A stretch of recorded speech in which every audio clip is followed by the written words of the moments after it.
So here's a question I think is kind of interesting to try to answer. How long have there been languages?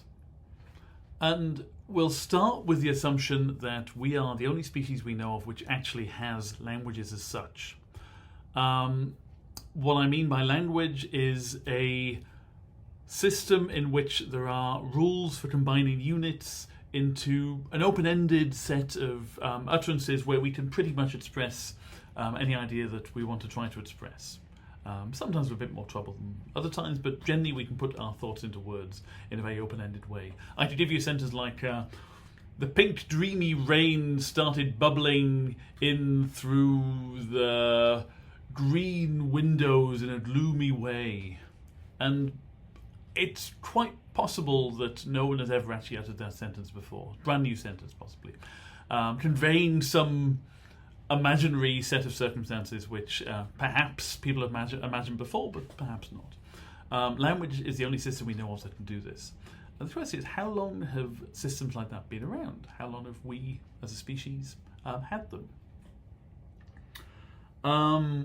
So one way people try to approach this question is to look back at the first actual direct evidence we have of a language, and that really means looking back at the first evidence of writing. And the oldest written texts we know of, the oldest writing systems we know of, were used to write Sumerian and Egyptian. So we have Egyptian hieroglyphic, and we have cuneiform, which was used to write Sumerian, and then some other languages as well, like Akkadian. And that'll take us back about 5,000 years. And we might push things back a bit more than cuneiform and hieroglyphic by including things which might be writing systems. We just don't know really for sure if they were actually full writing systems, or perhaps more systems are on their way to becoming full writing systems. But really, we're not going back as far as 10,000 years ago. So far. But there's something wrong with thinking of that as telling us very much about when languages came about. We know that until quite recently, lots and lots and lots of languages weren't really written down. Some languages are still not written down, don't have writing systems. So all this really tells us is that about 5,000 years ago, people invented writing systems, and Egyptian and Sumerian as languages that they were used to write. It doesn't tell us anything about how old Egyptian or Sumerian might be relative to other languages. And what do we even mean by old anyway? So, how old is English? Well, we could say that English originated when the Anglo-Saxons and Jutes migrated over from continental Europe in the mid 5th century AD, and think of that as being the origins of English. That seems fine, but it seems a little odd to say that that's when English came into being, given that English formed out of Germanic dialects, that Germanic varieties, that these migrants, settlers, invaders brought over from continental Europe.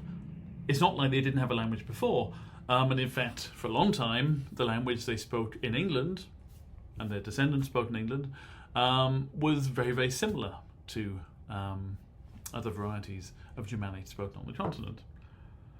So, seems reasonable to say that, well, English didn't just pop into existence at that point. English was a continuation of a longer lineage, and then that'll take us all the way back to Proto-Indo-European, the direct ancestor of English and most other European languages, a number of Asian languages.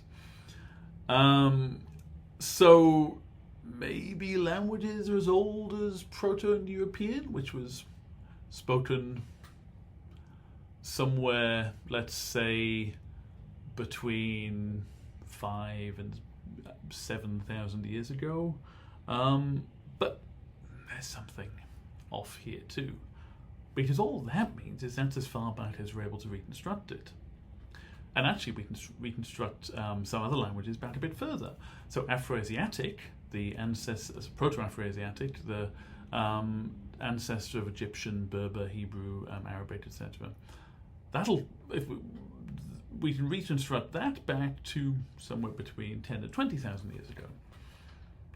And there's no reason to think that all of these languages we're talking about, Proto-Indo-European, Proto-Afroasiatic, that they didn't also have ancestors.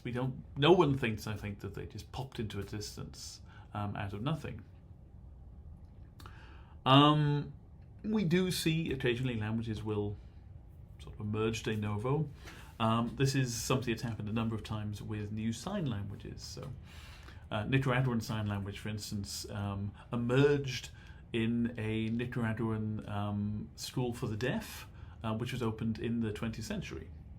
And kids came from all over Nicaragua, bringing their home sign systems they'd come up with at home to communicate with their family and friends.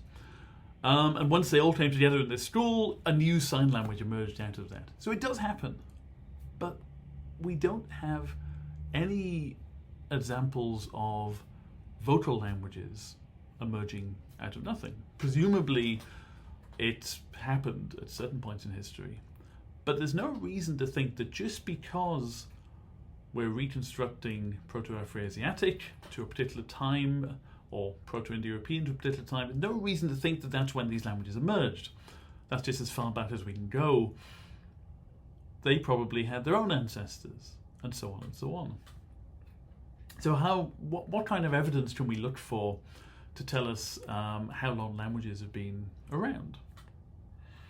Well, since we're going back before writing, we might want to look at some other form of complex cultural behavior that we have evidence of. So people have looked at things like symbolic art, cave paintings, that sort of thing. And that will take us back to between 50, 100, and 100,000 years. And so maybe the first languages emerged around that time. But there's a sort of inconvenient truth here, which is not all cave paintings or evidence of symbolic art was produced by humans, by which I mean Homo sapiens. Or not Homo sapiens sapiens, at least. So we actually have quite a few examples of such art created by Neanderthals. And we actually know that humans and Neanderthals had children together. So the evidence suggests that humans and Neanderthals formed couples, stable family relationships, raising children. And we think it seems reasonable to suppose they probably had something to talk about. And we don't know that Neanderthals had languages, but physically they weren't that different from us. We had relationships with them. And I think there's sort of increasingly little reason to think they didn't have something that we would consider to fall within the range of what we think of as languages. And if that's the case, then probably languages go back to the last common ancestor of humans and Neanderthals. That'll take us back hundreds of thousands of years. So languages have likely been around for a really long time. So quite possibly hundreds of thousands of years. I don't think anyone in the field thinks that they're much newer than 50 to 100,000 years.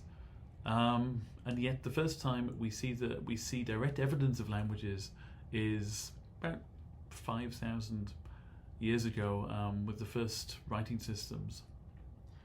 And I don't know, I think this is sort of awe-inspiring. So we don't have writing until really quite recently. And yet languages, it seems, had been around for quite a long time before that.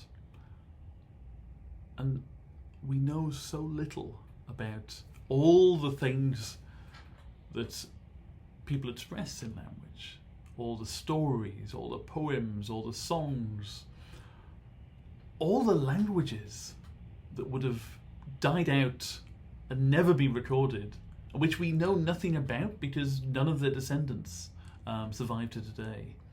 It's an incredible thought, I think, to look back on those hundreds of thousands of years and just think about what we don't know about.